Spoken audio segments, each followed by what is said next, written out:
விஜய் கட்சி ஆரம்பிச்சாலும் அவர்கிட்ட போகணும் அவசியமே கிடையாது. ஒரு கூத்தாடி பின்னாடி போன வரதுக்கு நாங்க ஒண்ணு தமிழர்கள் அவ்வளவு கேவலம் கிட்ட போய் எல்லாருமே இருக்க மாட்டோம்.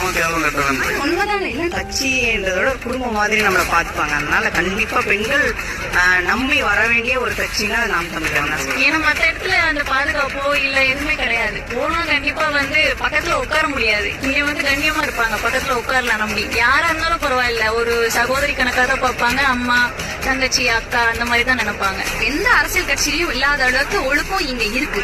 அதே போல அறிவு கொட்டி கிடக்கும். சரிசமமா பாக்குறாங்க, சமமான வாய்ப்பு கொடுக்கறாங்க. தேர்தல்ல அரசியல்ல ஏற்ற இடத்துல சட்டத்தை ஏற்ற இடத்துல பெண்களால பண்ண முடியும் நம்புறாங்க. பெண்கள் குடும்பத்தை ஆள முடியுது, நாட்டை ஏன் ஆள முடியாது அப்படிங்கிற ஒரு உணர்வை தட்டி எடுத்தது அண்ணன் சீமான் அவர்கள் தான். எந்த கட்சிகளோட கூட்டணி இல்லாம எந்த தேசிய திராவிட கட்சிகளோட கூட்டணி இல்லைன்னு சொன்னாரு. அதை கடைபிடிச்சிட்டு வர்றாரு. பெண்களோட மக்கள் தொகையும் ஆண்களோட மக்கள் தொகையும் ஏறத்தாழ நமக்கு சமமா இருக்கப்போ அதிகார